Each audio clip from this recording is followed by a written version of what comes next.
So far the videos that I have made is that I have put myself in your shoes and I have talked from your perspective, the things that you are going through and how to do things in order to combat your difficulties. But now I'm going to talk from a perspective of me being the guy that hired you in my company and what I expect from you that makes you a good hire. And I'm going to throw some general points at you that you can equate yourself with. You may disagree or agree with me, it's your choice. But here are some points that I want to discuss that actually makes an SWE a good hire, a software engineer that gets hired in a company. You can distinguish yourself from everybody else that got hired because of their results and their GitHub or their lead code or whatever.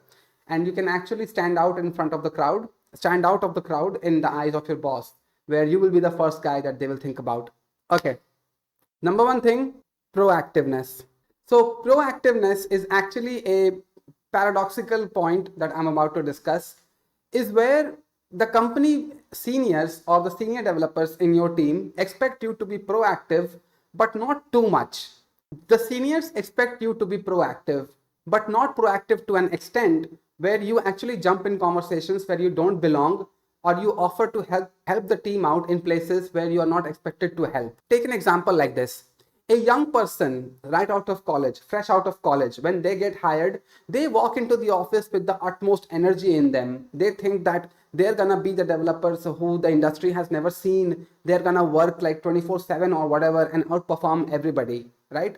That is the expected young person energy that we seniors are now habituated towards. But what happens is you actually start being so proactive that you place your opinions in places where nobody asked for. You offer help in places where actually it hurts your seniors' ego. They see you as being like, this guy just got hired 2 weeks ago and now he wants to jump into our core app or the product that is centralized to everything. Like, is this guy is clearly not ready and yet he thinks that he is. So that shows overconfidence. What proactive really means, what being proactive really means, is that you do your share of the work so well that it actually stands out to your team members. That being like, you studied your code in a certain way, you offered suggestions in the work that you yourself did, that you submitted your work in the deadline as one way, but you talk to your team members being like, I could do this a little better next time. And that proactiveness actually helps you grow as a software developer, and it also gets noticed by your team members. Being like, this guy, he joined our company like 2 weeks ago, he couldn't understand any code that we have written so far, but now look at the guy. He actually knows the ins and outs of the modules that he's writing and the APIs that he's integrated with. That's the kind of proactiveness we expect from, not we, but any senior engineer expects from a fresh hire. And that's what makes you a good hire. Be proactive, but not too much, is basically what I'm saying. Second thing is work ethic. Like, this is one of the lesser talked about things on social media or whatever. But I completely believe in the fact that having a good work ethic actually makes you a good hire. And that will place you in the front of the queue for you to get promotions or whatever. See, work ethic is actually a topic where it can get a little bit demeaning to people, where they are like, we are not able to find a job and now you're saying that, hey, be a little better at your work ethic or whatever.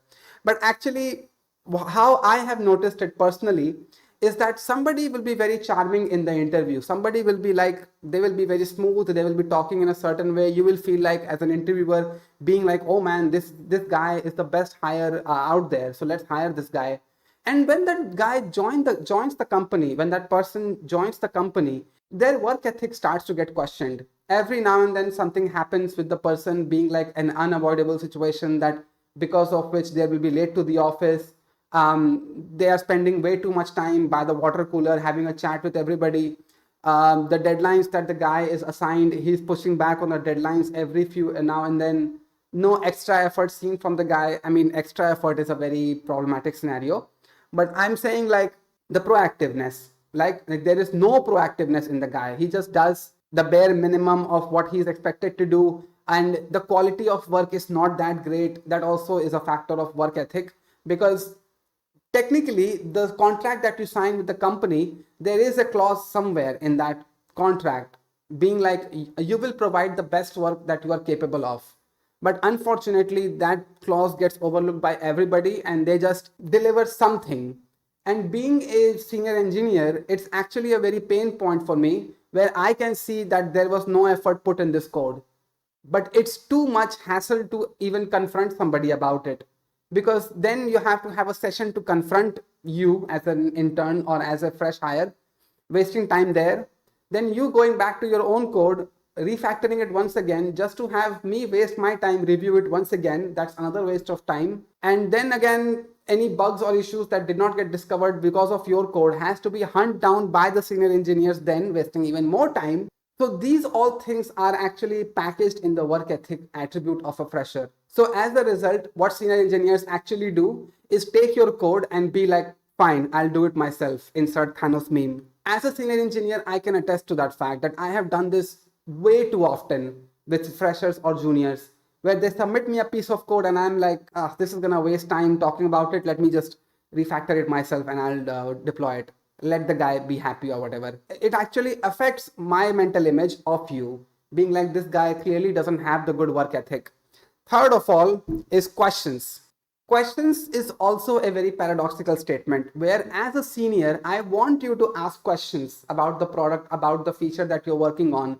But at the same time, I will judge you based on the number of questions you ask me and what type of questions you ask me. Understand it like this. Let's say that I'm making you work on the app that my client is having me build, right?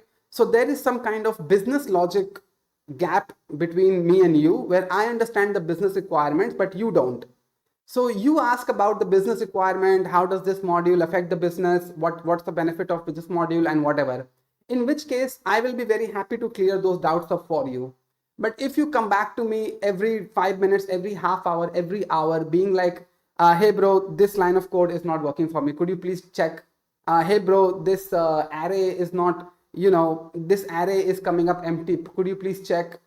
Hey bro, I delivered this work, but everything works on my local. I don't know why it's not working in your local or production. These type of things, it kind of affects your image in my head or in any senior developer's head. We want you to be proactive enough to ask questions, to understand the product good enough.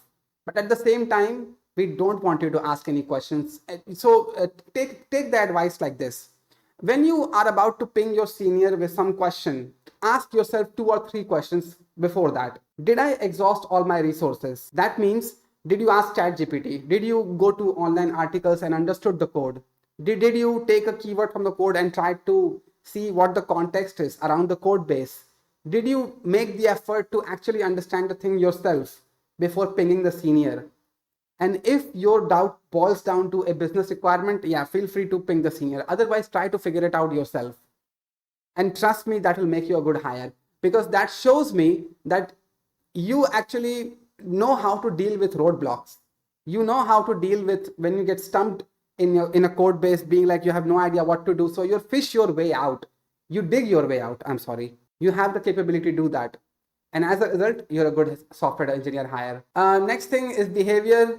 And that is very subjective to where you're working, who you're working with, what kind of setup do you have. Work from home, you really are not expected to, engage with your team members that much. But if you're working in an office, you have to read the room. You have to be good at reading the room. Being like, don't say the inappropriate thing to somebody and make them uncomfortable. Don't make fun of somebody. Don't engage in office politics is what I want to stress on. Senior engineers watching this video, a certain employee in your company that is more interested in talking about the politics and the policies of the company more than doing their own work. And they actually try to reel you into their gossip so that you get seen with that person around the office, and actually gossip happens that, oh, this guy likes to talk to that guy and they always bitch about the company policies or whatever. That is the behavior I want to address. I have had those type of people in all of my career where they are like, our boss is doing this, spending money there, spending money here. And I'm just like, you're an employee, bro. Why do you care? And I never engaged in those conversations. I ran the other way. And it's not a corporate slave wannabe type of attitude. It's being like, I don't want to be typecasted as somebody who likes to engage in gossip around the office. Gossip all you want outside of the office, it's fine. That's why I have a YouTube channel. But yeah, And obviously, the last thing is communication. The number one mistake that software developers make is undermine the importance of communication. Having good communication skills, that is the number one thing that gets undermined by software engineers, because from the movies like The Social Network or whatever movie you can think of around software developers, we get the impression that we are going to be sitting in a dark room dimly lit by the monitors blaring in our eyes, and we are going to be coding just alone. But once you get hired by a company to do their tasks, this is a different ball game that you're entering. Now, not only you have to complete your work, but you also have to tell other people and keep your entire team on the same page, being like where you are. You should not be caught in a situation where your work was done 4 days ago, but the whole team has no idea that you have done your work. As a result, timeline gets affected, deadlines get affected, the whole team morale gets affected, and you should not be at the center of that. Keep your team leader in proper communication, relay your conversations, relay CC your manager if you have to in your emails, whatever you have to do. Keep good level of communication with your team. Okay, another thing that I want to say about communication is meetings. The number one thing that turns off a lot of developers when they actually decide to work for corporate is meetings. Man, oh man, developers hate meetings. I know I did, not as much anymore, but in my initial years, yes, that happened to me. And that is the number one thing where you need to work on your communication skills, because you will be put on the spot to answer some questions. Because one thing that you know, that marketing people like Sally and Martha are like laughing among each other, being like, ha ha ha, we're gonna land these clients so quickly, and we will do it with such precision that you will be like, you will be lost in their bullshit of conversation, whatever. And before you know it, a question gets thrown at you. You are completely caught off guard, and then you go, as a result, they're gonna think, what an idiot we hired. This guy is completely not professional. So you need to be on your toes with your communication skills. You need to be able to come up with sentences right on the spot, and you should be able to say it. Saying it is where the game changes. You can think about English in your head. You can think about English when you type, because you have time to do that. But when it comes to speaking, that's when it's a skill, and you need to practice that. Anyway, that's the number one communication related point that I wanted to discuss, is that you need to build the skill of speaking English. You need to build the skill of speaking in front of 5 people or 10 people or a room full of people. You need to have that kind of skill. It's important.